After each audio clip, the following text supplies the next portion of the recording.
Imagine standing at the edge of the African continent, your toes sinking into warm sand where the Mediterranean laps against the shore.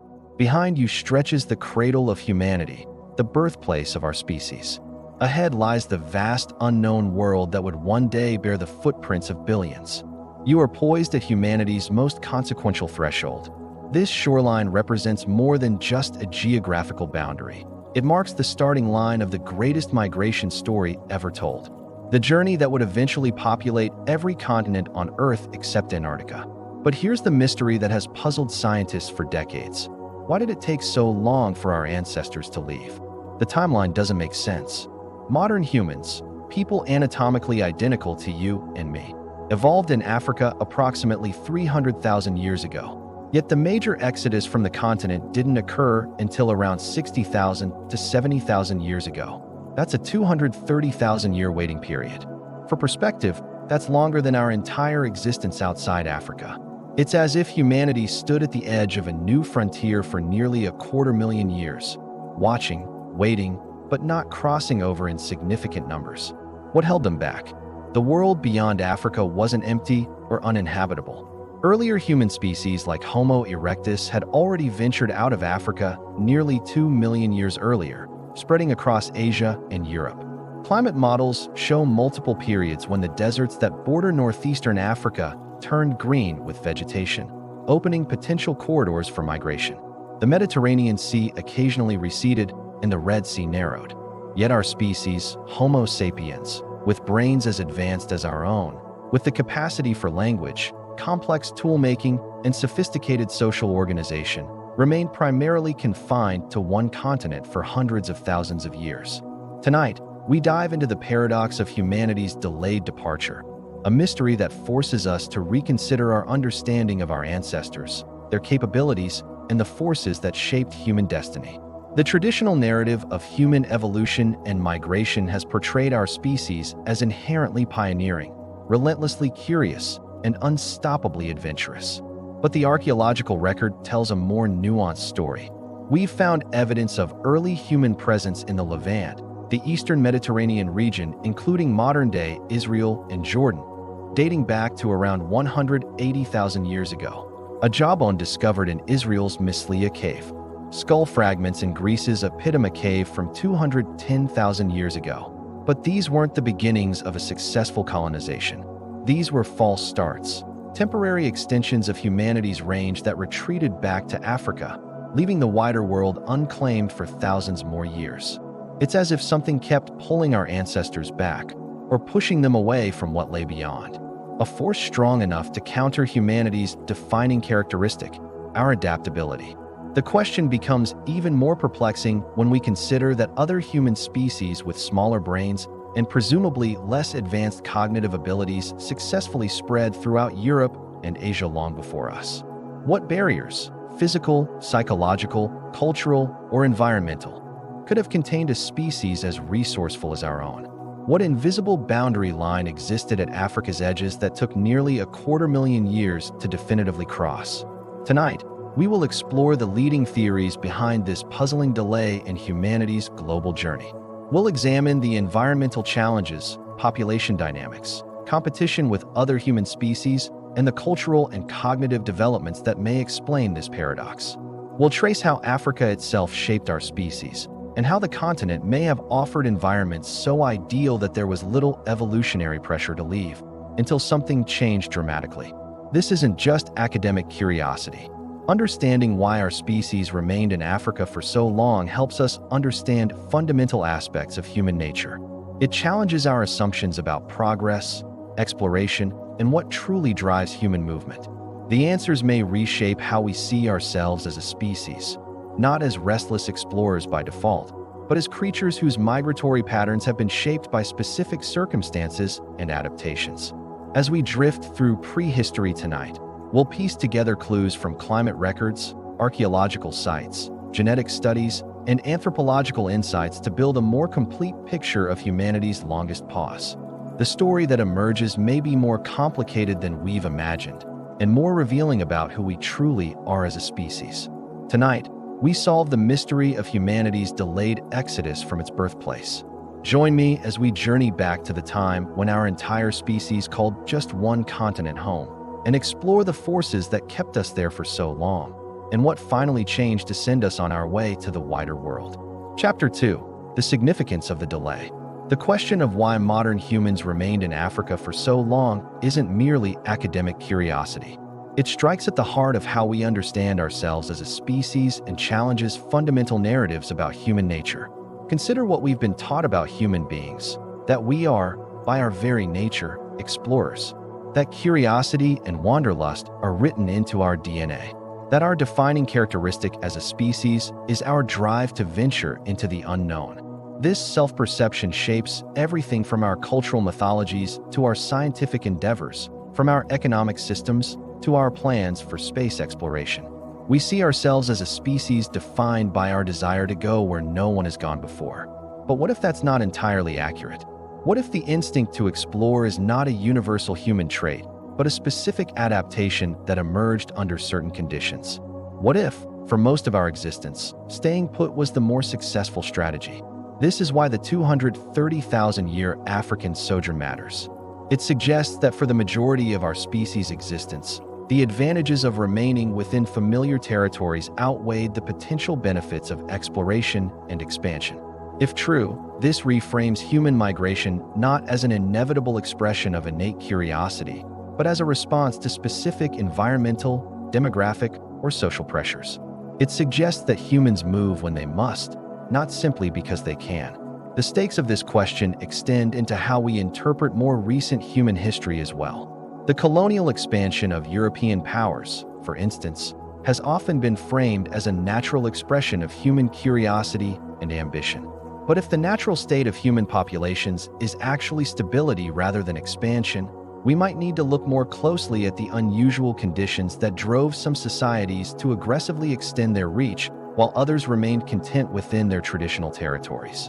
This reframing has implications for how we understand contemporary migration patterns too. If humans are not natural wanderers, but rather become migrants when circumstances require it, how might that change our perspective on modern refugee crises? The long African sojourn also raises profound questions about human adaptability. We pride ourselves on being the most adaptable species on Earth, capable of living in environments from the Arctic to the Sahara, from rainforests to urban megalopolises. Yet for hundreds of thousands of years, our adaptability apparently had limits. Something about the world beyond Africa presented challenges that our ancestors couldn't or wouldn't overcome for millennia. What were these barriers, and how did we finally surpass them? Understanding these barriers could provide insights into the limits of human adaptability today, as we face unprecedented environmental changes that will test our ability to adjust to new conditions. The timing of the Exodus also intersects with another mystery: the development of behavioral modernity. Archaeological evidence suggests that many of the traits we associate with fully modern human behavior, complex symbolic thought, art, advanced technology, emerged around the same time humans began to leave Africa in significant numbers. Was this a coincidence? Or did these cognitive and cultural developments enable the successful expansion beyond Africa? If so, what triggered these developments after such a long period of relative stability? The delay also creates a puzzle for evolutionary biologists. If expanding into new territories provides evolutionary advantages, access to new resources, escape from competition, reduced disease pressure, why didn't natural selection favor exploratory behavior earlier? This question becomes even more perplexing when we consider that earlier human species, like Homo erectus, expanded out of Africa nearly 2 million years ago, with presumably less advanced cognitive capabilities and technologies. What evolutionary pressures might have kept Homo sapiens in Africa while allowing other human species to range widely? And what changed to finally tip the balance in favor of expansion? There's also the climate angle to consider. The period of modern human evolution in Africa coincided with dramatic climate fluctuations, including multiple ice ages and periods of extreme drought that transformed the Sahara from grassland to desert and back again repeatedly. These climate shifts would have alternately opened and closed potential migration corridors. But similar opportunities existed for earlier human species who managed to leave.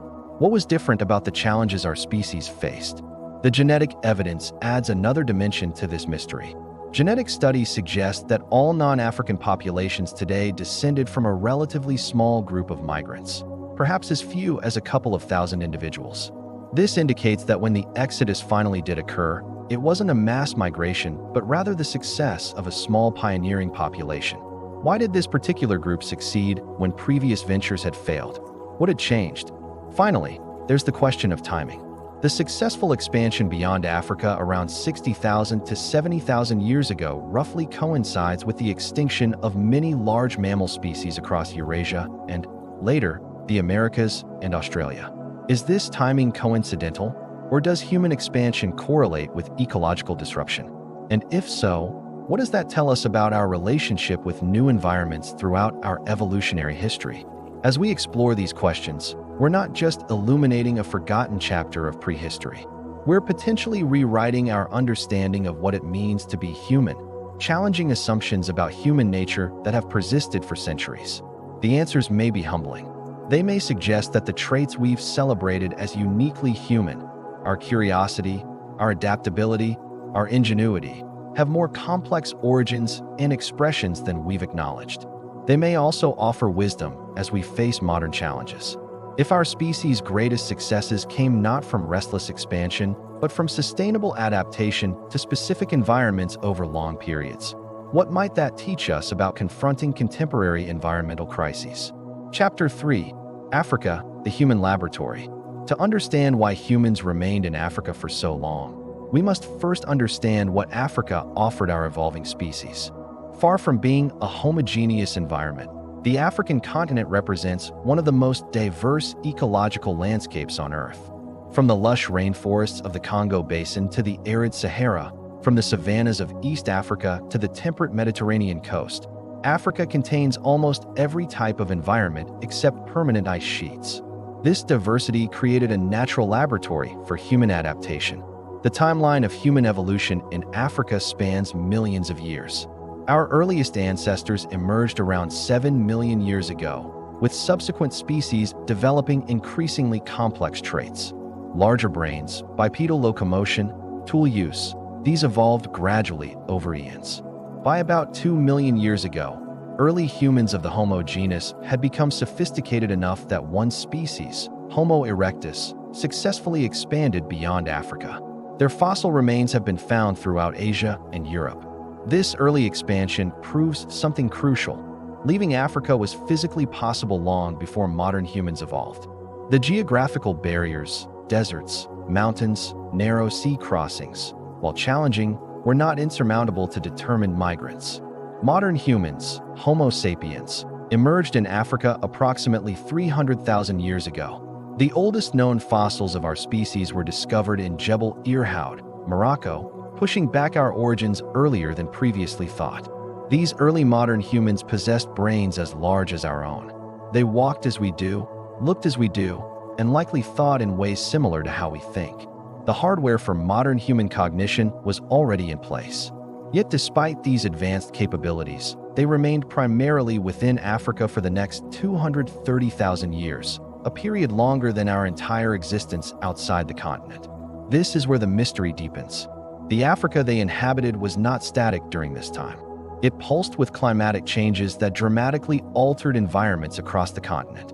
During the last 300,000 years, Africa experienced multiple cycles of warming and cooling, wetting and drying.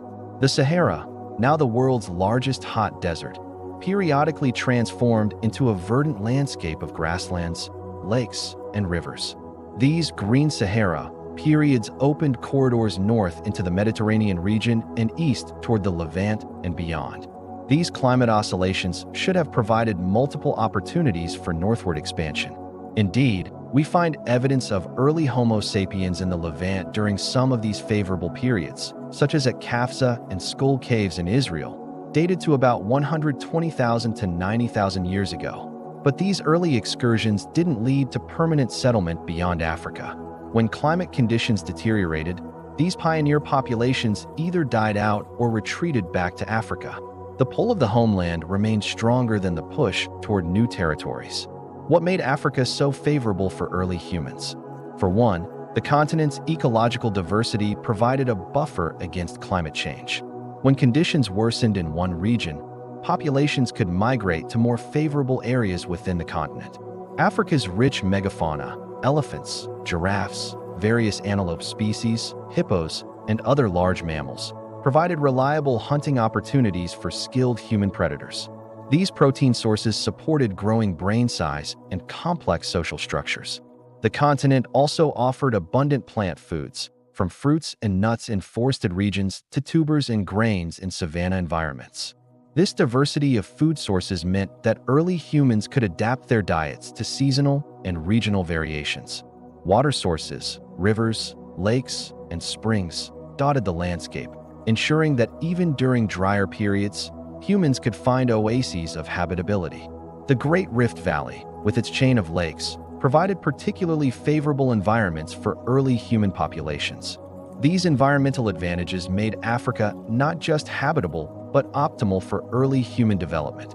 The continent offered a challenging yet forgiving landscape where human cognitive and cultural evolution could unfold gradually over thousands of generations. But if Africa was so favorable, what prompted early humans to leave it all? And why did the major exodus occur specifically around 60,000 to 70,000 years ago, rather than earlier or later? Evidence suggests that between 80,000 to 70,000 years ago, parts of Africa experienced severe drought conditions. Lake Malawi cores indicate that water levels dropped by at least 550 feet, creating harsh conditions throughout much of East Africa. This period coincides with the aftermath of the massive Toba supervolcano eruption in Indonesia around 74,000 years ago, which some researchers believe triggered global cooling and environmental stress. Though the direct impact on human populations remains debated, population pressures may have also played a role. Genetic evidence suggests that human populations in Africa expanded significantly before the Exodus, potentially creating competition for resources in previously stable territories. Cultural and technological developments might have reached a tipping point. Advanced stone tool technologies, sophisticated hunting strategies, and possibly watercraft construction could have finally made the journey beyond Africa more feasible. Cognitive changes, perhaps the development of more complex language or abstract thinking, may have enhanced humans' ability to adapt to new environments, predict challenges, and develop innovative solutions to previously insurmountable barriers. And yet, the most compelling explanation may combine all these factors. A perfect storm of environmental pressure, population growth, technological innovation, and cognitive evolution that finally tipped the scales in favor of expansion. Still, one puzzle remains particularly difficult to solve. Earlier human species with presumably less advanced cognitive abilities managed to leave Africa and thrive across Eurasia. Neanderthals adapted to Ice Age Europe. Denisovans spread through Asia. These cousin species developed sophisticated technologies and hunting strategies suited to their environments. They created art and jewelry, buried their dead, and possibly engaged in symbolic thinking. Yet they lacked something that ultimately gave Homo sapiens the edge. When modern humans finally left Africa in significant numbers around 60,000 to 70,000 years ago, they didn't just survive in new environments. They thrived, eventually outcompeting and replacing all other human species across the planet. What made this final exodus different from earlier attempts? What had changed in human capabilities or circumstances that transformed a species that had remained in its birth continent for hundreds of thousands of years into globetrotting colonizers? Chapter 4. First Clues. The failed pioneers. The story of humanity's delayed departure from Africa becomes even more intriguing when we examine evidence of what might be called failed migrations, early attempts by Homo sapiens to expand beyond the continent that didn't result in permanent settlement. These early ventures left tantalizing clues in the archaeological record, footprints in the sands of human history that were later washed away, only to be rediscovered by modern science. They tell us that the final exodus wasn't humanity's first attempt to leave home. The earliest evidence of modern humans outside Africa comes from the Levant, the eastern Mediterranean region that includes modern-day Israel, Palestine, Jordan, Lebanon, and parts of Syria. This narrow strip of fertile land served as a natural corridor between Africa and Eurasia. At Maslia Cave in Israel, archaeologists discovered a modern human jawbone dated to approximately 180,000 years ago at Skull and Kafsa caves. Also in Israel, multiple modern human remains have been found dating to between 120,000 and 90,000 years ago. These findings initially seemed to push back the timeline of human expansion, but closer examination revealed something more complex. These weren't the ancestors of today's non-African populations. They represented temporary extensions of human range that ultimately retreated. Climate records show that during these periods, the Levant was experiencing relatively mild, wet conditions. The typically arid regions between northeastern Africa and the Levant had transformed into green corridors of grassland and woodland, allowing for easier passage. But when climate conditions deteriorated, when the desert reasserted itself, these pioneer populations either died out or returned to Africa. The foothold wasn't permanent. Something prevented these early explorers from establishing lasting populations beyond their homeland. What makes these false starts particularly puzzling is that they occurred during a time when Neanderthals were successfully inhabiting much of Europe and Western Asia. The Levant itself was periodically occupied by both human species, sometimes in the same regions. This suggests the barrier wasn't simply environmental. If Neanderthals could thrive in these regions with their robust physiology and cold-adapted bodies, why couldn't anatomically modern humans with their presumably more advanced cognitive abilities? One theory proposes that these early modern humans hadn't yet developed the cultural and technological adaptations necessary for permanent life outside Africa. They may have had modern bodies, but not fully modern behavioral capabilities. Another possibility is that disease played a role.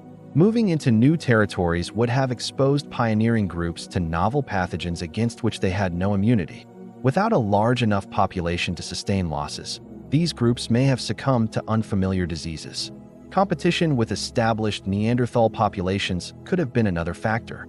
Neanderthals had occupied these territories for hundreds of thousands of years, perfecting hunting strategies and resource utilization specific to these environments.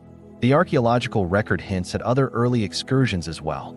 In 2018, researchers in Saudi Arabia discovered a human finger bone in the Al-Wusta region dated to approximately 88,000 years ago, evidence of humans venturing into the Arabian Peninsula. Stone tools found in India's Jwalapuram region, dating to around 77,000 years ago, bear striking similarities to African technologies of the same period, suggesting another potential early migration that didn't lead to permanent settlement.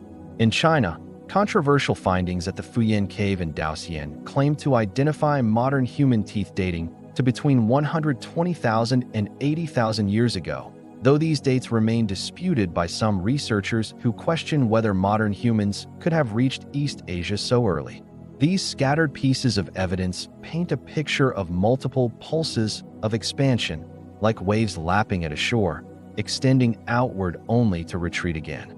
Each attempt ventured a little further, lasted a little longer, but ultimately failed to establish permanent populations. Genetic evidence provides another crucial perspective. DNA studies of current human populations show that all non-Africans today share common ancestry from a migration that occurred approximately 60,000 to 70,000 years ago. This means that even if earlier migrations did occur, they contributed very little or nothing to the genetic makeup of present-day populations outside Africa. Whatever happened to those pioneer groups, they weren't our direct ancestors. This pattern of failed migrations raises profound questions. What was different about the conditions or capabilities of the humans who left Africa 60,000 years ago compared to their predecessors? What changed to make permanent expansion possible? One intriguing clue comes from examining the archaeological record for signs of behavioral modernity, the suite of traits that characterize fully modern human behavior, including symbolic thinking, complex tool manufacture, and artistic expression. In Africa, evidence of symbolic behavior begins to appear more consistently around 100,000 to 70,000 years ago. At Blombos Cave in South Africa, researchers found ochre pieces engraved with geometric patterns dating to approximately 77,000 years ago. Shell beads used as personal ornaments, also found at Blombos and other South African sites, date to around 75,000 years ago. These suggest the development of symbolic communication and possibly more complex social structures. Advanced hunting technologies appear in the archaeological record around this time too. Compound tools like hafted spears with stone points, bone harpoons, and specialized cutting tools reflect growing technological sophistication. These developments roughly coincide with the timing of the successful expansion beyond Africa. Did these cognitive and technological advances finally provide humans with the adaptability needed to permanently colonize new environments? Or was it changes in social organization? Some researchers propose that the development of more complex kinship systems and intergroup alliances may have created more resilient social networks that could withstand the challenges of migration. The climate record offers another potential explanation. Around 70,000 to 60,000 years ago, parts of East Africa experienced severe drought conditions. This environmental pressure might have provided the push needed to overcome the psychological barriers to leaving familiar territories. Sea level changes during this period may have also played a role. During glacial periods, waterlogged and ice caps caused global sea levels to drop by as much as 400 feet, potentially creating land bridges or narrowing water crossings at key migration points. The southern route out of Africa, crossing from the Horn of Africa to the Arabian Peninsula at the Bab el-Mandeb Strait, would have been particularly affected by these sea level changes, potentially creating a more traversable pathway. The mystery deepens when we consider the genetic evidence of a population bottleneck around this time. Genetic diversity patterns suggest that the human population may have dropped to as few as 10,000 reproductive adults at some point roughly 70,000 years ago. Some researchers have linked this bottleneck to the Toba supervolcano eruption in Indonesia around 74,000 years ago, which may have triggered a global volcanic winter and caused widespread environmental stress for human populations. Could this catastrophic event have triggered the evolutionary and cultural changes that finally enabled successful migration? Did surviving such a severe challenge accelerate the development of the adaptability that would later serve humans in colonizing new environments? As we piece together these clues, a picture begins to emerge of a species poised at a crucial evolutionary threshold. For hundreds of thousands of years, the advantages of remaining within Africa outweighed the benefits of permanent expansion beyond its borders. But something changed. Something transformed a species' content to remain within its birthplace for over 200,000 years into the most widely distributed large mammal on the planet, capable of adapting to environments from the Arctic to the Amazon. The most dramatic revelation, however, may be what happened after our ancestors finally left Africa. Recent genetic studies suggest that they encountered and interbred with other human species, Neanderthals in Europe and the Middle East, Denisovans in Asia. These encounters would have profound implications for human evolution. Modern non-African populations carry between 1 to 4% Neanderthal DNA, while some Asian and Oceanic populations carry up to 6% Denisovan DNA. But here's where the story takes an unexpected turn. Evidence suggests that the humans who successfully left Africa around 60,000 years ago didn't just encounter these other human species. They ultimately replaced them entirely. Within a relatively short span of evolutionary time, roughly 30,000 years, all other human species had vanished from Earth, leaving Homo sapiens as the last human standing. What advantage did our ancestors possess that led to such complete dominance? And most importantly for our central mystery, why did it take so long to develop? What kept our species confined to Africa for 230,000 years, only to then spread across the entire planet in a fraction of that time? Chapter 5: Contradictions in the Timeline. As compelling as the traditional out of Africa narrative appears, there are intriguing contradictions in the archaeological and genetic record that challenge our understanding of human migration patterns. These anomalies don't necessarily overturn the broader theory, but suggest a more complex story than previously thought. One of the most significant contradictions emerged in 2017 when archaeologists discovered human fossils at Jebel Irhoud in Morocco dated to approximately 315,000 years ago. These remains possessed many features of modern Homo sapiens, pushing back our species' origin by over 100,000 years. This discovery challenges the previously held notion that modern humans evolved in East Africa around 200,000 years ago before spreading throughout the continent. Instead, It suggests a more Pan-African origin, with modern human features emerging gradually across multiple regions simultaneously. If modern humans evolved earlier and across a wider geographic range than previously thought, why didn't they expand beyond Africa sooner? The timeline becomes even more perplexing when considering our species had an additional 100,000 years of evolution within Africa. Another anomaly appears in the archaeological record from Kizim Cave in Israel. Tools discovered there, dating between 400,000 and 200,000 years ago, show surprisingly advanced techniques typically associated with much later Homo sapiens populations. Yet the cave predates the conventional timeline for modern human arrival in the region. Were these tools created by an earlier human species with more sophisticated capabilities than previously credited? Or do they hint at an earlier, undocumented presence of modern humans outside Africa? The discovery of modern human fossils at Epidoma Cave in Greece, dated to approximately 210,000 years ago, presents another timeline contradiction. These remains predate the supposed major exodus from Africa by nearly 150,000 years and are older than Neanderthal fossils found in the same cave. This suggests modern humans reached Europe far earlier than the conventional narrative allows. More puzzlingly, they were later replaced by Neanderthals in the region, before modern humans returned again tens of thousands of years later. This pattern defies simple explanations. The Lujiang cranium found in China presents yet another anomaly.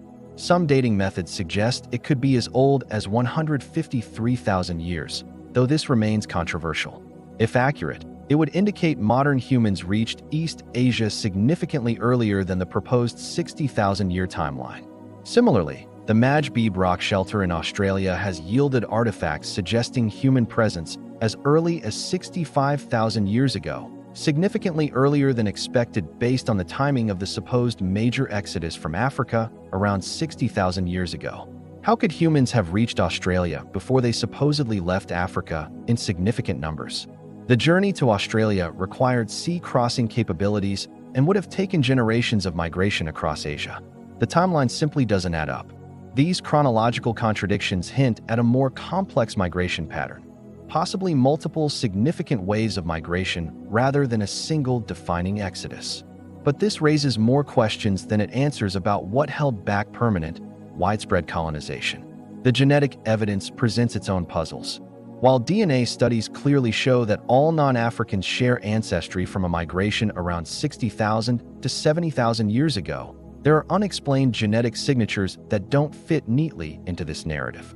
For instance, in 2016, researchers found that approximately 2% of the genetic makeup of modern Papuans appears to derive from an earlier migration out of Africa, distinct from the main exodus. This suggests at least some early pioneers not only survived, but left a genetic legacy.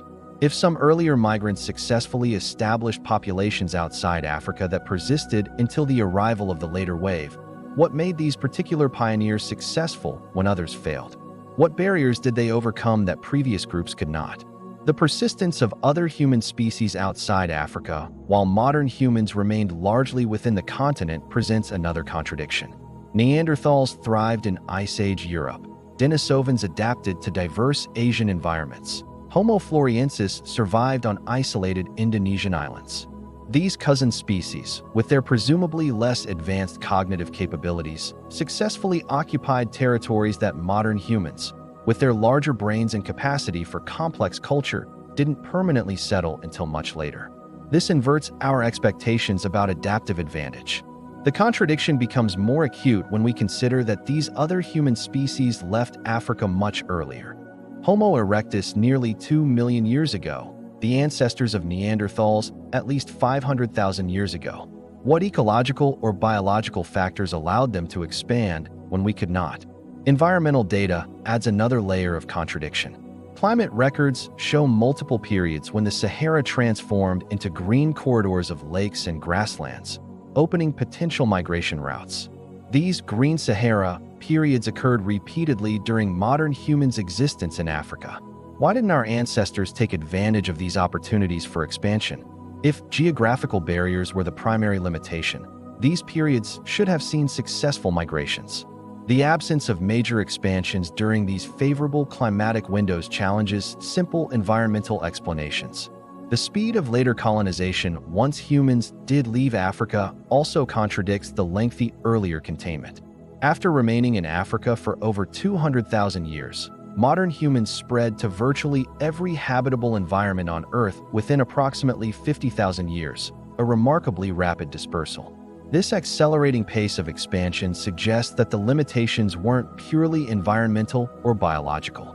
Something about human capabilities or circumstances changed dramatically around 60,000 years ago, but what exactly triggered this transformation remains elusive. The archaeological evidence for behavioral modernity presents its own timeline contradictions. Advanced symbolic behaviors, art, ornamentation, complex tools, appear in the African record by at least 100,000 years ago, long before the major exodus from the continent. Shell beads from Blombo's cave in South Africa, dated to 75,000 years ago, ochre processing tools from 100,000 years ago, and geometric engravings from multiple sites indicate that humans had developed symbolic thinking and presumably complex language well before leaving Africa in large numbers. If these cognitive capabilities were prerequisites for successful expansion beyond Africa, why was there still a delay of 30,000 to 40,000 years between their emergence and the major migration out of the continent? The timeline suggests other factors must have been involved. The contradiction extends to technological capabilities as well. Evidence shows that humans in Africa had developed sophisticated hunting weapons, fishing technologies, and blade tools tens of thousands of years before the Exodus. The technological requirements for expansion were present long before it occurred. Recent genomic studies of ancient DNA have revealed another puzzling contradiction. Genetic diversity in early non-African populations appears higher than expected if they descended from a single, small founding population leaving Africa around 60,000 years ago. This suggests either multiple successful migrations or a much larger initial migrating population than previously estimated. Yet archaeological evidence for such large-scale movements remains elusive, creating a mismatch between genetic and archaeological data. These contradictions collectively suggest that the story of human migration out of Africa is far more complex than our traditional models indicate. The evidence points not to a single defining event, but to a long, complicated process with multiple starts and stops. What emerges is a picture of a species poised at the edge of global expansion for tens of thousands of years, occasionally venturing beyond its birthplace only to retreat again, until something fundamental changed that finally allowed permanent, widespread colonization of the planet. The mystery deepens when we consider what that transformative change might have been. Was it biological evolution, technological innovation, cultural development, environmental pressure, or some combination that finally propelled our species beyond its ancestral homeland? Chapter 6: Echoes in Myth and Unexpected Evidence Throughout Human History. Myths and legends have often contained kernels of historical truth wrapped in symbolic narratives. When examining the long delay of human migration out of Africa, it's worth considering whether ancient stories might preserve memories of this pivotal period in our species' journey. Flood myths appear in cultures worldwide, from the biblical account of Noah to the Mesopotamian epic of Gilgamesh, from Hindu texts to indigenous American traditions. While these stories vary significantly, they share common elements: catastrophic flooding, few survivors, and subsequent repopulation. Could these widespread flood narratives preserve cultural memories of the challenging periods when early migration attempts failed?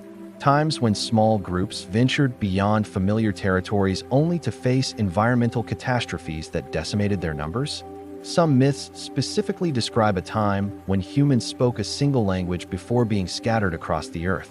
The biblical Tower of Babel is the most familiar version, but similar stories appear in diverse cultures, potentially echoing memories of early human population dispersals. Indigenous Australian Dreamtime stories describe ancestral beings emerging from the earth and traveling across the land, creating geographical features and establishing sacred sites. These narratives parallel the archaeological evidence of the first humans arriving on the continent around 65,000 years ago. Interestingly, some Aboriginal Australian creation stories specifically mention arriving from elsewhere after a great journey. Could these be among the world's oldest oral histories, preserving memories of that momentous migration from Africa tens of thousands of years ago? Polynesian navigation legends recount extraordinary feats of oceanic voyaging guided by stars, currents, and wind patterns. These stories align with archaeological evidence of one of humanity's most impressive migration achievements, the settlement of remote Pacific islands. What's striking about these Polynesian voyaging traditions is that they describe intentional exploration, deliberate journeys into the unknown with the expectation of finding new lands. This contrasts with the apparent reluctance of early humans to venture beyond Africa. Many creation myths worldwide describe humans as being formed from clay or earth. This poetic image resonates with the scientific understanding that life emerged from Earth's elements. But it may also reflect humanity's deep connection to specific landscapes. This attachment to place appears in countless indigenous traditions that emphasize spiritual connections to ancestral territories. Such cultural adaptations might help explain the extended African sojourn, not just physical adaptation to environments, but deep cultural and spiritual roots in specific landscapes. Myths of catastrophic climate change appear in various traditions as well. Norse legends describe the Fimbulwinter, an extended period of cold and darkness preceding Ragnarok.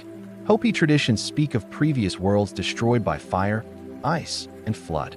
These stories parallel the severe climate fluctuations that coincided with human evolution and migration. The Toba supervolcano eruption around 74,000 years ago may have triggered a volcanic winter that dramatically affected human populations, events potentially preserved in cultural memory. Beyond myths, unexpected archaeological evidence continues to emerge that challenges conventional migration timelines. In 2020, fossilized human footprints discovered in New Mexico were dated to between 21,000 to 23,000 years ago, thousands of years earlier than the widely accepted timeline for human arrival in North America. Similarly, the Chicwa White Cave site in Mexico yielded stone tools suggesting human presence as early as 30,000 years ago, contradicting the standard narrative that humans first reached North America around 16,000 years ago. These findings suggest earlier, previously unknown migration waves. In Australia, the discovery of sophisticated rock art dated to at least 17,500 years ago at Kimberley depicts extinct megafauna, indicating not only early human presence, but also detailed observation and artistic representation of now-vanished species. What's particularly striking is that these early Australian artists maintained artistic traditions that continued for tens of thousands of years with remarkable consistency, suggesting stable cultural transmission in a population that had successfully adapted to its new environment. In Europe, cave art such as that found at Chauvet Cave in France, dated to around 30,000 to 32,000 years ago, demonstrates that soon after arriving in Europe, modern humans were creating sophisticated symbolic representations of their world. This explosive creativity following migration is puzzling. If these capabilities existed while humans remained in Africa, what triggered their dramatic expression after expansion? Was it contact with new environments, interaction with other human species, or release from previous constraints? Genetic evidence provides its own unexpected insights. Studies of Neanderthal and Denisovan DNA show that interbreeding with modern humans occurred multiple times and in multiple regions, not just occasional encounters, but repeated, successful mating between different human species. More surprisingly, this interbreeding appears to have been advantageous. Many genes acquired from these archaic humans have been positively selected in modern populations, particularly those related to immune function, skin and hair characteristics, and high-altitude adaptation. This suggests our successful expansion may have been facilitated by genetic contributions from the very species we ultimately replaced. Modern humans may have acquired crucial adaptations to new environments through hybridization with populations already established in those regions. The distribution of certain genetic variants points to other unexpected migration patterns. For instance, a genetic signature associated with the San people of southern Africa appears in some East Asian populations, suggesting previously unknown connection between these geographically distant groups. Archaeological finds in unexpected locations further complicate the picture. Stone tools discovered on the island of Crete have been dated to at least 130,000 years ago, predating the presence of modern humans in the region according to conventional timelines. Since Crete has been an island for more than 5 million years, reaching it would have required watercraft technology. This suggests either modern humans or other human species possessed maritime capabilities far earlier than previously recognized. Similarly perplexing evidence comes from the island of Sulawesi in Indonesia, where stone tools dating to at least 118,000 years ago have been discovered. The island has never been connected to mainland Asia by land bridges, so the toolmakers must have crossed open water to reach it. Discoveries of sophisticated bone tools and pigments at Border Cave in South Africa, dated to 44,000 years ago, reveal complex technologies traditionally associated with later periods. These include bone arrowheads, notched bones, and worked wooden objects rarely preserved in the archaeological record. What's particularly interesting about the Border Cave findings is that they show technological traditions that persisted largely unchanged for 40,000 years, suggesting a cultural stability that contradicts assumptions about inevitable progress and innovation driving human expansion. In North Africa, shell beads found in Tafralt Cave in Morocco, dated to 82,000 years ago, show remarkable similarities to beads found in the Levant from the same period. This suggests either cultural diffusion or population movement between these regions earlier than the major exodus. These unexpected findings collectively paint a picture of human migration that is far more complex than a single exodus event. They suggest multiple dispersals, false starts, retreats, and innovations occurring across tens of thousands of years. They also hint at capabilities, maritime travel, symbolic expression, technological innovation that emerged earlier than previously thought. Yet these capabilities didn't immediately translate into successful global expansion, suggesting other factors were limiting early migration attempts. Perhaps most intriguingly, they point to the possibility that successful migration wasn't simply about overcoming physical barriers, but required specific cultural, social, or cognitive adaptations that took time to develop, adaptations that ultimately transformed human potential. Chapter 7. The transformative moment. As we delve deeper into the mystery of humanity's delayed departure from Africa, the stakes of our inquiry grow. This isn't merely an academic question about prehistoric migration patterns. It's a fundamental reassessment of human nature and the forces that transformed our species from regional mammals into global pioneers. The traditional narrative of human evolution portrays our success as inevitable, the natural outcome of our superior intelligence, adaptability, and innovative capabilities. But the long African sojourn challenges this triumphalist view. If these advantages were so decisive, why the 230,000-year delay? What if our understanding of human nature has been fundamentally skewed by focusing too narrowly on the last 60,000 years of expansion and conquest? What if the longer period of relative stability within Africa reveals something equally important about our species' character and evolutionary strategy? These questions force us to reconsider not just prehistoric migration, but our entire conception of progress and human potential. They suggest that the traits we've celebrated as quintessentially human, curiosity, restlessness, the drive to explore and conquer, may be relatively recent developments. Perhaps the most profound implication is that the cognitive and behavioral package we call behavioral modernity, art, complex technology, symbolic thinking, may have developed not as a gradual, inevitable outcome of bigger brains, but as a specific adaptation to particular circumstances. This possibility challenges the foundations of how we understand human cognition. Rather than assuming modern human thinking emerged fully formed once our brains reached a certain size, we must consider whether specific environmental or social pressures triggered cognitive transformations. Recent research in neuroplasticity has shown that human brains physically reorganize in response to cultural innovations like literacy and mathematics. Could similar processes have occurred in response to the pressures that finally drove humans beyond Africa? The timeline becomes even more significant when we consider what followed the Exodus. Within approximately 50,000 years after leaving Africa, humans had not only colonized nearly every habitable environment on Earth, but had begun transforming those environments to suit their needs. This unprecedented ecological impact accelerated dramatically with the development of agriculture around 12,000 years ago, leading eventually to the Anthropocene, the current geological epoch defined by human influence on Earth's systems. All this unfolded in a mere blink of evolutionary time. What unleashed this transformative potential after such a long period of relative equilibrium? Was it a genetic mutation, a cultural innovation, an environmental crisis, or some combination that fundamentally altered our species' relationship with the world around us? Some researchers have proposed specific genetic changes that might have played a role. Mutations in the FOXP2 gene, involved in language processing, or the ADSL gene, which affects cognitive development, could have enhanced communication or planning capabilities.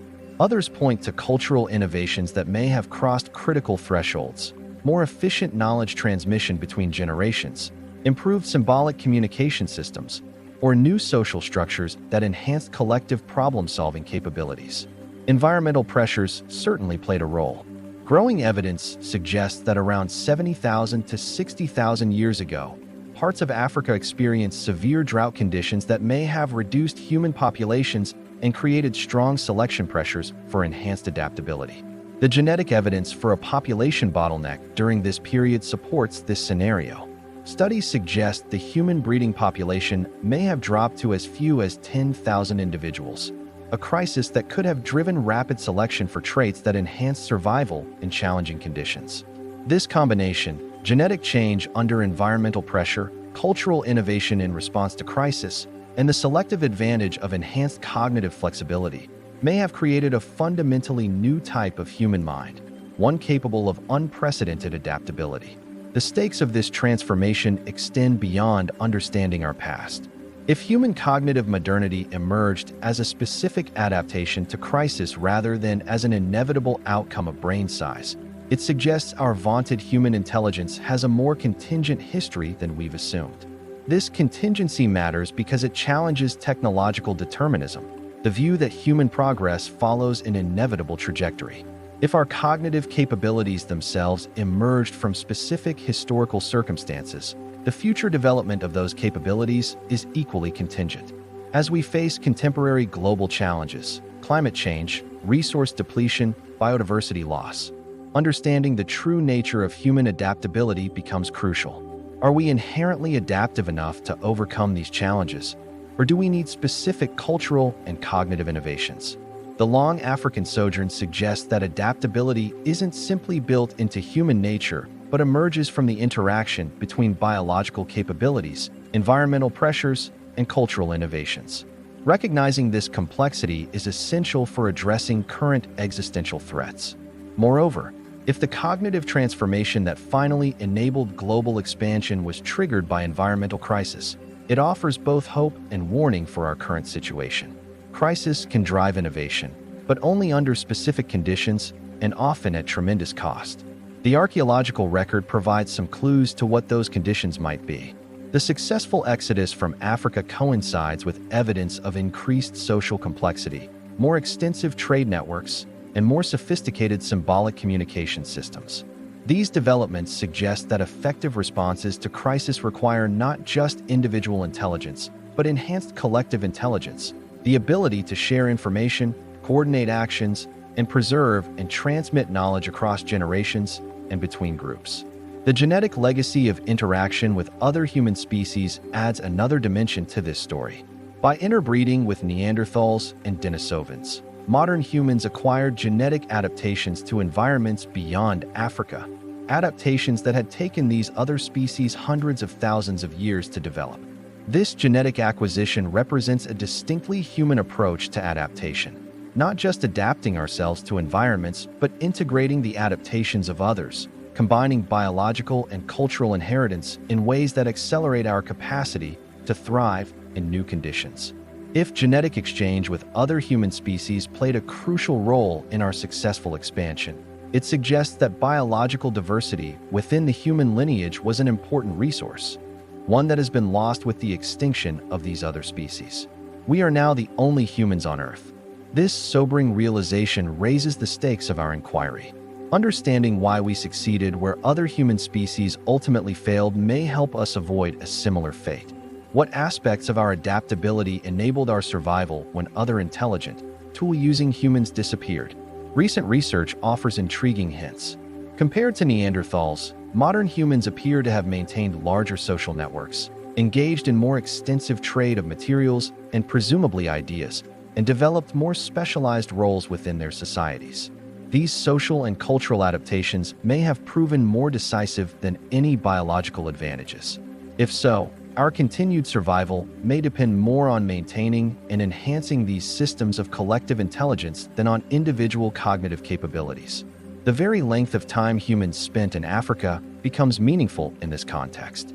Those hundreds of thousands of years weren't simply a delay before the real human story began. They were the crucible in which uniquely human forms of sociality and culture developed.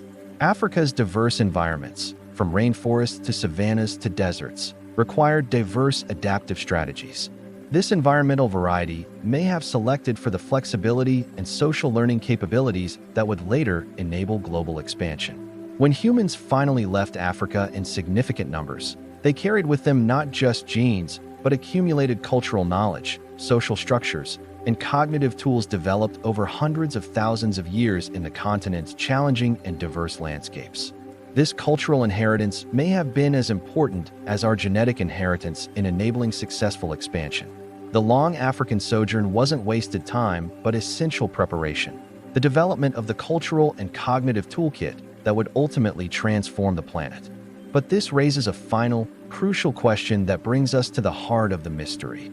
If humans had developed these adaptive capabilities within Africa, what finally changed to trigger the successful exodus around 60,000 years ago? What was the transformative moment that unleashed human potential? Recent archaeological evidence points to a surprising possibility, one that challenges our fundamental assumptions about human nature and the drivers of our global expansion. The answer may lie not in what humans gained, but in what they lost. Chapter 8. The competing hypotheses. As we approach the heart of our mystery, several competing theories have emerged to explain humanity's long African sojourn. Each offers a different perspective on what finally changed to enable successful expansion beyond our ancestral homeland. Let's examine the most compelling hypotheses. The first major theory focuses on cognitive and cultural evolution. Proponents argue that while anatomically modern humans evolved by 300,000 years ago, the full package of behavioral modernity, complex language, abstract thinking, advanced planning, developed much later. According to this view, the delay wasn't physical but cognitive. Our ancestors needed time to develop the mental tools necessary for surviving in unfamiliar environments. Only when these capabilities reached a critical threshold around 70,000 to 60,000 years ago could humans successfully expand beyond Africa. Archaeological evidence supporting this theory includes the increasing sophistication of tools and the emergence of clear symbolic behavior, art, ornamentation, ritual, in the African record between 100,000 and 70,000 years ago, shortly before the successful exodus. Critics, however, point out that evidence for complex cognition appears much earlier in the record. Shell beads, ochre processing, and complex hunting strategies all predate the exodus by tens of thousands of years, suggesting that cognitive capabilities alone can't explain the timing. If modern human cognition was present long before the exodus, what other factors might explain the delay? This leads us to our second major theory: environmental and ecological barriers. This perspective suggests that while humans possessed the cognitive capabilities for expansion earlier, they faced insurmountable environmental obstacles. The Sahara Desert, the Arabian Desert, and the challenging terrain of the Levant created effective barriers to northward migration. Climate records show that these regions oscillated between habitable and uninhabitable states.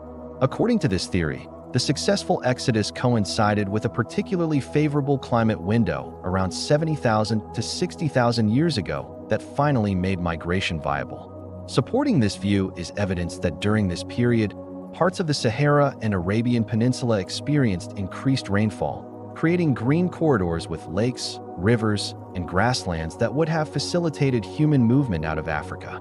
However, climate records also show multiple earlier periods of similarly favorable conditions during which modern humans failed to establish permanent populations beyond Africa.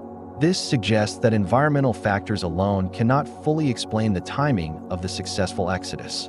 A third theory focuses on population dynamics and demographic pressure. This view suggests that human populations in Africa gradually increased over time, eventually reaching densities that created competition for resources and incentivized exploration of new territories. Genetic evidence indicates a population expansion within Africa prior to the exodus, potentially supporting this hypothesis. As populations grew, competition for prime territories and resources would have intensified, making the risks of migration more acceptable compared to staying. Additionally, larger populations would have provided a critical mass of potential migrants. Earlier attempts at expansion may have failed simply because the pioneering groups were too small to establish viable populations that could withstand disease, warfare, and environmental challenges. Yet this theory also faces challenges. If population pressure drove expansion, we would expect to see evidence of resource stress in the archaeological record, shifts to less preferred food sources, increased competition, or conflict. Such evidence remains limited for the period in question. A fourth hypothesis combines multiple factors into what might be called a perfect storm theory. This view suggests that no single factor triggered the exodus, but rather a unique convergence of favorable climate, technological innovation, cognitive development, and population dynamics. According to this integrated model, humans had been developing the necessary capabilities for expansion over hundreds of thousands of years, but only when all required elements aligned. Approximately 70,000 to 60,000 years ago, did successful expansion become possible. This theory has the advantage of accommodating diverse evidence. It explains why earlier migration attempts failed. They occurred when some, but not all necessary conditions were present. Only when the full suite of requirements converged did the decisive expansion occur. However, the perfect storm theory risks becoming unfalsifiable. If any evidence contradicts one factor, the theory can simply emphasize others. Scientific theories need to make specific, testable predictions to be valuable explanatory frameworks. A fifth, more recent hypothesis focuses on genetic adaptations. This view suggests that specific genetic changes, perhaps related to disease resistance, metabolism, or stress response, finally enabled successful expansion beyond Africa. Support for this theory comes from genetic studies showing evidence of selection events around the time of the exodus. Certain gene variants appear to have swept through human populations during this period, suggesting they conferred significant adaptive advantages. Particularly intriguing is evidence that interbreeding with Neanderthals and Denisovans provided modern humans with beneficial gene variants already adapted to non-African environments. These genetic acquisitions may have significantly enhanced survival prospects outside Africa. Yet genetic adaptation alone seems insufficient explanation. Many of the key genetic exchanges with other human species appear to have occurred after humans had already left Africa, not before. They may have facilitated continued expansion, but likely didn't trigger the initial exodus. A sixth hypothesis presents a more radical possibility. What if humans weren't actively attempting to leave Africa earlier? What if the long sojourn reflects not inability but choice, a rational preference for familiar, productive environments over unknown territories? This intentional stability theory suggests that Africa's diverse environments provided sufficient opportunities and resources that outweighed the potential benefits of expansion. Only when conditions in Africa deteriorated significantly did migration become the more attractive option.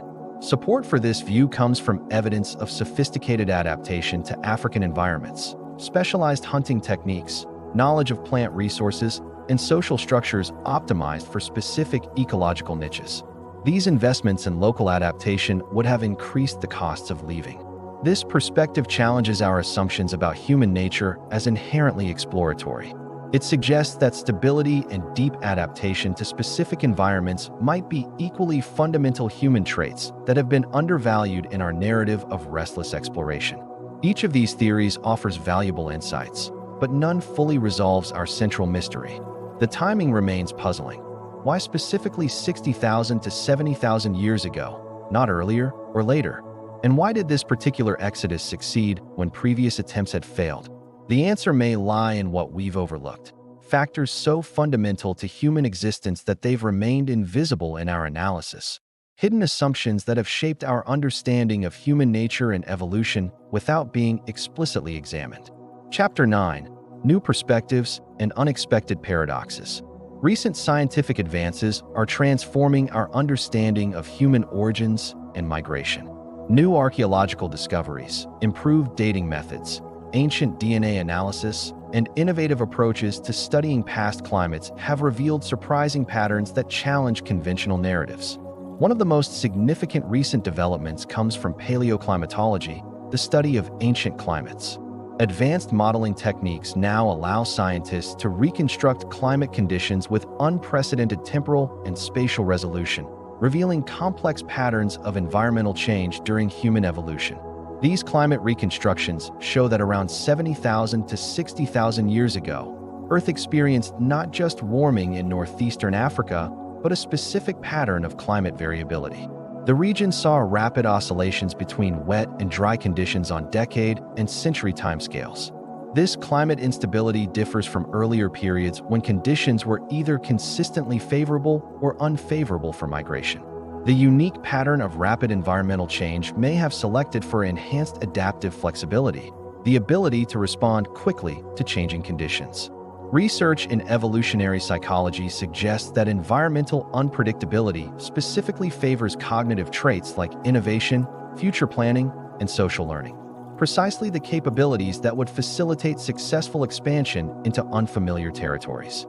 Meanwhile, genetic studies have revealed another surprising pattern. Analysis of mitochondrial DNA, which passes exclusively from mother to child, suggests that the successful exodus may have involved a relatively small founding population, perhaps just a few hundred to a few thousand individuals.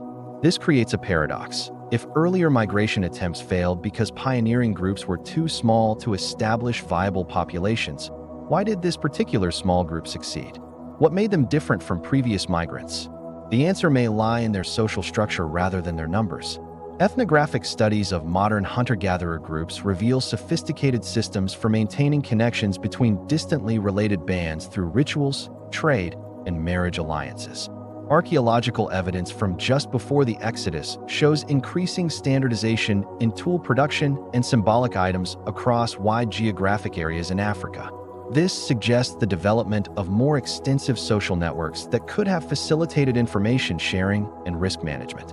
These expanded social networks would have allowed small migrating groups to maintain connections with larger populations, essentially functioning as an extension of their home community rather than isolated pioneers.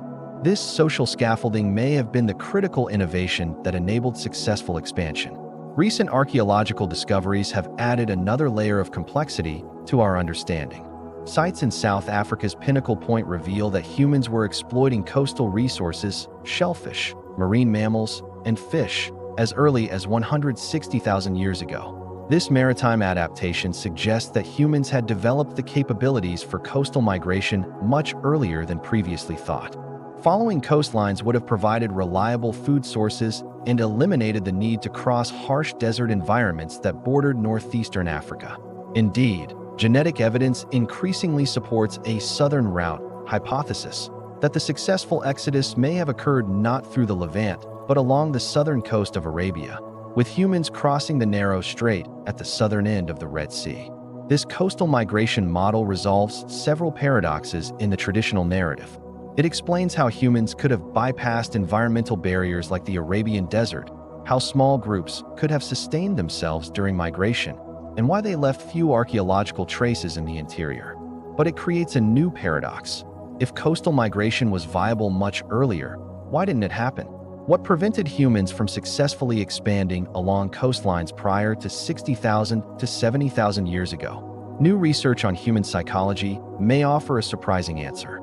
Studies of contemporary human populations show that people tend to remain in familiar environments even when better opportunities exist elsewhere, a phenomenon psychologists call status quo bias or loss aversion. This cognitive tendency leads humans to overvalue what they already possess and to overestimate the risks of change. It creates a psychological barrier to migration that may have been as significant as any physical obstacle our ancestors faced. Overcoming this psychological barrier would have required specific circumstances. Perhaps a combination of push factors making the status quo less attractive and pull factors making migration more appealing, along with cultural innovations that reduced perceived risks. Archaeological evidence suggests that around the time of the successful exodus, human groups in Africa had developed more sophisticated information-sharing systems, standardized symbolic communication that could transmit knowledge about distant territories more effectively. This improved information sharing would have reduced the perceived risks of migration by allowing potential migrants to learn about new environments before experiencing them directly. Knowledge could travel even when people remained in place. Another paradox emerges when we consider the fate of earlier human species. Neanderthals and Denisovans had successfully occupied territories throughout Eurasia for hundreds of thousands of years before modern humans arrived. Yet within approximately 30,000 years of our arrival, they had disappeared. What gave modern humans such a decisive competitive advantage? Recent research suggests it wasn't simply superior intelligence or technology, but differences in social organization, specifically the extent and nature of cooperation between groups. Archaeological evidence indicates that Neanderthals primarily exchanged materials and presumably information within relatively small territorial ranges, while modern humans developed trade networks spanning hundreds of kilometers. This extended cooperation would have provided significant advantages in adapting to new environments. But here's the paradox. If extended cooperation was so advantageous, why didn't Neanderthals evolve similar social systems during their long tenure in Eurasia? What conditions in Africa might have specifically favored the evolution of these cooperative tendencies in modern humans? Studies of contemporary hunter-gatherer groups offer intriguing insights. Groups living in environments with highly variable resources tend to develop more extensive sharing networks and alliance systems than those in more stable environments. Africa's climate history shows greater environmental variability than the northern regions occupied by Neanderthals. This variability may have selected for more extensive cooperation among human groups in Africa, eventually producing the social adaptations that enabled successful global expansion. This perspective transforms our understanding of the long African sojourn. Rather than representing a failure to expand, it appears as a crucial developmental period during which humans evolved not just physical and cognitive traits, but specific social adaptations that would ultimately enable unprecedented success. The delayed exodus, in this view, wasn't a matter of inability, but of ongoing adaptation. The gradual development of cooperative systems sophisticated enough to support viable migration into challenging new environments. Yet this creates another paradox. If these social adaptations were so crucial, why don't they feature more prominently in our understanding of human evolution? Why has our focus remained so fixated on individual traits like brain size, tool use, and language? The answer may lie in our contemporary cultural biases. Western scientific tradition has historically emphasized individual capability over social systems, technological innovation over social innovation, and competition over cooperation. These biases may have blinded us to the crucial role of social adaptation. Recent research in fields ranging from anthropology to evolutionary game theory increasingly suggests that human uniqueness lies not primarily in individual cognitive traits, but in our capacity for cumulative culture, the ability to build on others' innovations across generations. This cumulative culture depends on specific social adaptations, teaching, cooperation between non-kin, information sharing across groups, and mechanisms for preserving and transmitting knowledge. These social technologies may have been the true enablers of successful human expansion. If this perspective is correct, the long delay before leaving Africa represents not a failure, but an essential incubation period during which humans developed the social adaptations that would ultimately make them the planet's dominant species. The paradox resolves. Humans didn't leave Africa earlier not because they couldn't, but because they were still developing the social systems that would make global expansion viable. The delay wasn't a puzzle to be explained, but a necessary developmental phase. This reframing of human evolution places social innovation at the center of our species' success story. It suggests that what ultimately distinguished modern humans wasn't bigger brains or better tools, but more sophisticated ways of cooperating, sharing information, and maintaining social connections across distance. Chapter 10. The transformative loss. We now arrive at the heart of our mystery. the transformative moment that finally enabled humans to successfully expand beyond Africa after remaining there for over 200,000 years?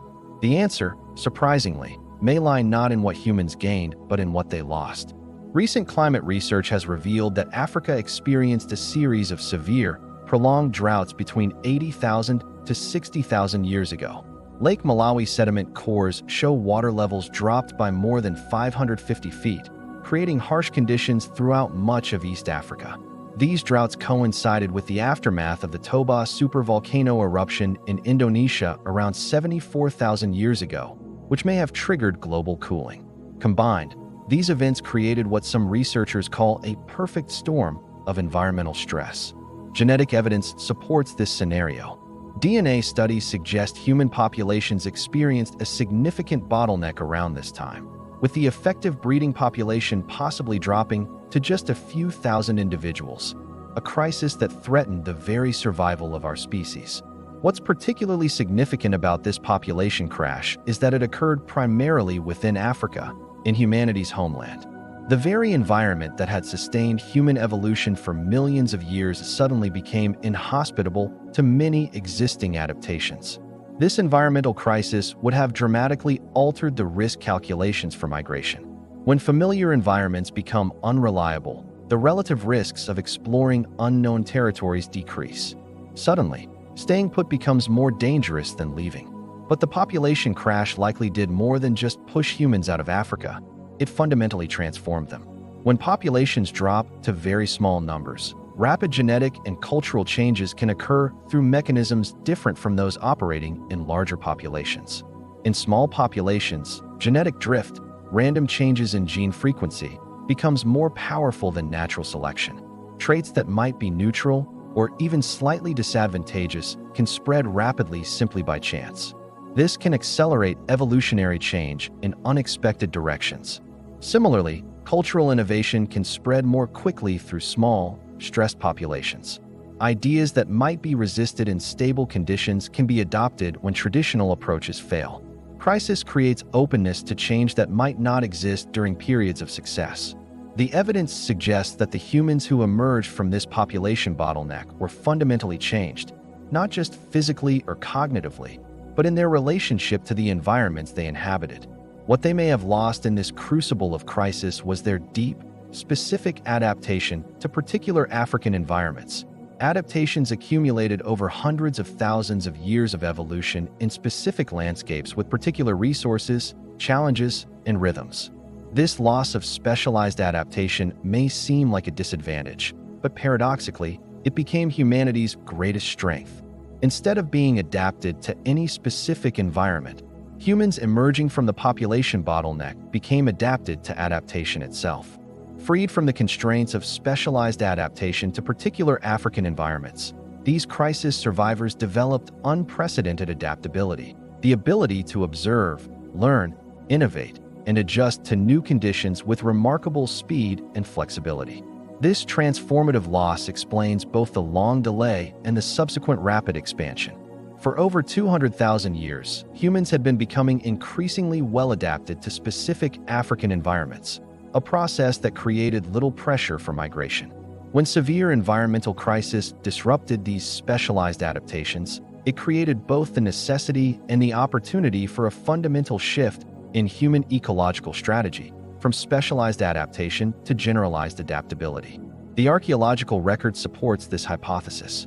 Before the Exodus, human technologies in Africa show regional specialization, tools optimized for particular resources and environments.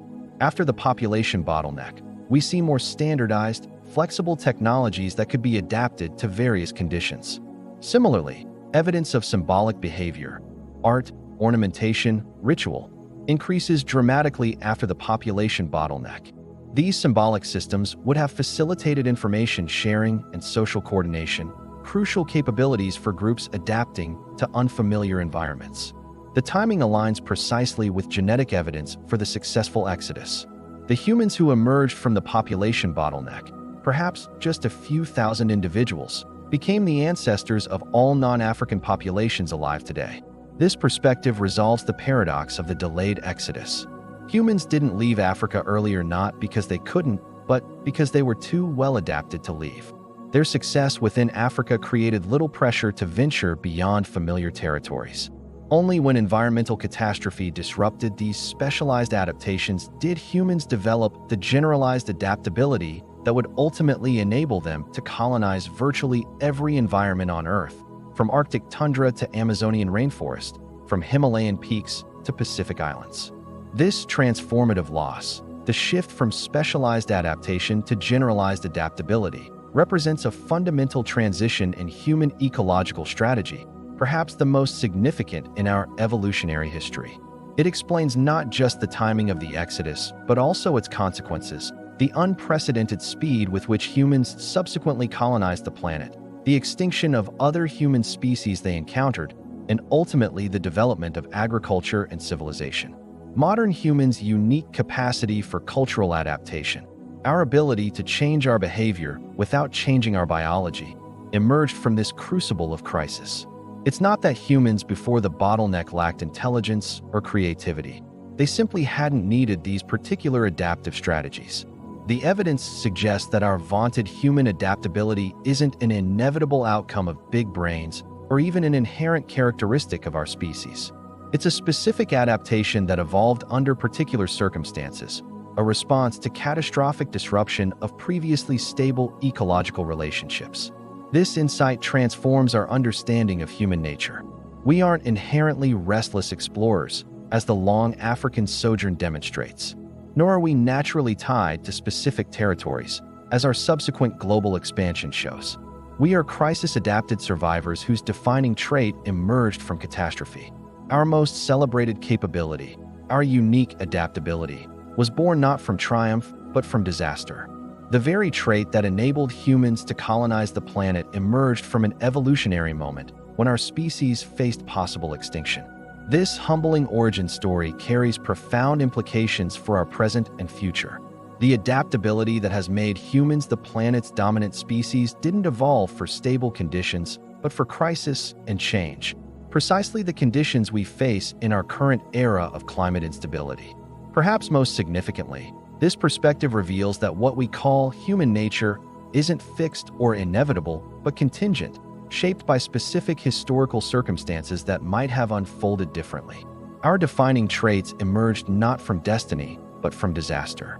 The long African sojourn wasn't a delay to be explained, but the normal condition of human existence: stability, deep adaptation to particular environments, and limited expansion.